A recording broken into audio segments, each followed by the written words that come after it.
মধ্যে নিমজ্জিত পৃথিবীর কোন মানুষ এখান থেকে বাদ না। যে কোনো পর্যায়ে যে কোনো সেক্টর রয়েছে, আল্লাহ বলছেন সমস্ত মানুষ ক্ষতিগ্রস্ত। এবার আবার কি বলছেন? ইল্লাল্লাযিনা আমানু ওয়া আমিলুস সলিহাত ওয়া তাওয়াসাউ বিল হাক্কি ওয়া তাওয়াসাউ বিস সাবর। আল্লাহ রাব্বুল আলামিন চারটা কর্মসূচির কথা বলেছেন। এই চার শ্রেণীর মানুষের কথা আল্লাহ রাব্বুল আলামিন বলেছেন। এই চার শ্রেণীর মানুষ, তবে তারা বাতিল। সবাই ক্ষতিগ্রস্ত, তবে চার শ্রেণীর মানুষ ক্ষতিগ্রস্ত নয়। এখানে প্রথমে আল্লাহ রাব্বুল আলামিন সময়ের কসম করেছেন, ওয়াল আসরি, আমি আল্লাহ সময়ের কসম করে বলছি। দেখেন, সময় মানুষের জন্য একটা মূল্যবান সম্পদ। মানুষের জন্য সময় হচ্ছে একটা মহা মূল্যবান সম্পদ, এবং এটা হচ্ছে আল্লাহর পক্ষ থেকে মানুষের জন্য একটা বড় নিয়ামত। সেই মুসলিমে এসেছে, আল্লাহ নবী বলছেন, নি'মাতানে মাগবুনুন ফীহিমা কাসীরুম মিনান নাস আস-সিহহাতু ওয়াল ফারাগ। দুইটা নিয়ামত আছে এমন, যেই নিয়ামতের ব্যাপারে বেশিরভাগ মানুষ উদাসীন এবং গাফেল।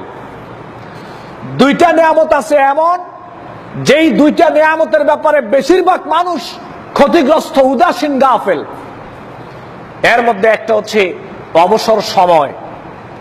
সময় মানুষের জন্য নিয়ামত, মূল্যবান সম্পদ। সময় চলে গেলে মানুষ বুঝে আসলে সময় কতটুকু গুরুত্বপূর্ণ ছিল। সময় চলে গেলে মানুষ সময়ের গুরুত্ব বুঝে, সময়ের মর্যাদা বুঝে। আরেকটা হচ্ছে সুস্থতা। মানুষ অসুস্থ না হলে মানুষ সুস্থতার মর্যাদা বোঝে না। মানুষ অসুস্থ না হলে সুস্থতা কত বড় নিয়ামত মানুষ এটা বুঝে না। যেমন মনে করেন, একটা লোককে বললাম আপনি সিগারেট খাবেন না, একটা লোককে বললাম যে আপনি বিড়ি খাবেন না, আপনি জর্দা খাবেন না, আপনি তামাক খাবেন না, আপনি নেশা করবেন না, আপনি মদ খাবেন না, আপনি বেরোজ খাবেন না। একটা লোককে বারবার নিষেধ করলাম, কিন্তু লোকটা মানেনি। অতঃপর লোকটা যখন সিগারেট খেতে খেতে, হারাম খেতে খেতে এমন পর্যায়ে চলে গেছে, লোকটার আলসার হয়ে গিয়েছে, ক্যান্সার হয়ে গিয়েছে, ফুসফুস হয়ে গিয়েছে, এবার লোকটা ঠিকই বুঝতে পেরেছে যে সিগারেট খাওয়াটা আমার ঠিক হয় নাই। অথচ যখন লোকটা সুস্থ ছিল, তখন লোকটা বুঝে নেই আসলে এই হারাম খাওয়াটা কতটুকু ক্ষতি করছিল। আল্লাহ নবী বলছেন, মুসনাদ আহমদের হাদিস, সালাসাতুন কাদ হারামাল্লাহু আলাইহিমুল জান্নাহ। তিন শ্রেণীর মানুষের জন্য জান্নাত হারাম। এর মধ্যে একটা হচ্ছে মুদমিনুল খামরে, যারা নেশা জাতীয় দ্রব্য পান করে, তাদের জন্য জান্নাত হারাম।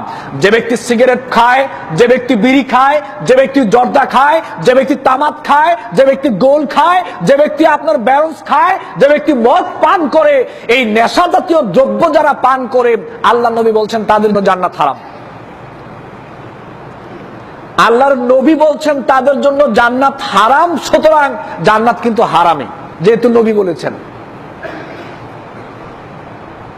তাহলে সালাত আদায় করে লাভ হবে কি? সিয়াম পালন করে লাভ হবে কি? যাকাত আদায় করে লাভ হবে কি? ওয়াজ মাহফিল শুনে লাভ হবে কি? নবী বলেছেন নেশা জাতীয় দ্রব্য যারা পান করে তাদের জন্য জান্নাত হারাম, তো সালাত করে লাভ হবে কি? কারণ এদেশের অসংখ্য নামাজি আছে যে নামাজ পড়ার পরও সিগারেট খায়। এদেশের অসংখ্য ভালো মানুষ আছে যে ভালো কাজ করার পরও বিড়ি খায়, জর্দা খায়, হারাম খায়, নেশা জাতীয় দ্রব্য পান করে। অনেক ভালো মানুষ এদেশের মাটিতে আছে। তা আল্লাহ নবী বলছেন, যে ব্যক্তি নেশা জাতীয় দ্রব্য পান করে তার জন্য জান্নাত হারাম। তাহলে ভালো কাজ করার পাশাপাশি সমস্ত নেশা জাতীয় দ্রব্য পান করা থেকে আপনাকে দূরে থাকতে হবে। তবে আপনি এটা একদিনে পারবেন, এই কথাটা আমি আপনাকে বলছি না। আপনি এক সপ্তাহে ছেড়ে দিতে পারবেন, এটাও বলি না। আপনি এক মাসে ছেড়ে দিতে পারবেন, আমি এটা বলি না। তবে আপনাকে এতটুকু বলি, আপনি ইচ্ছা করলে এটা ছেড়ে দিতে পারবেন ইনশাআল্লাহ। যদি আপনি ইচ্ছা করেন যে আমি এটা ছেড়ে দিব, আপনি সময়ের ব্যবধানে চেষ্টা করলে আপনি এটা পারবেন। কিন্তু আপনাকে ছাড়তেই হবে, যেহেতু আল্লাহর নবী বলছেন নেশা জাতীয় দ্রব্য যারা পান করে তার জন্য জান্নাত হারাম। এটা সহিহ হাদিস।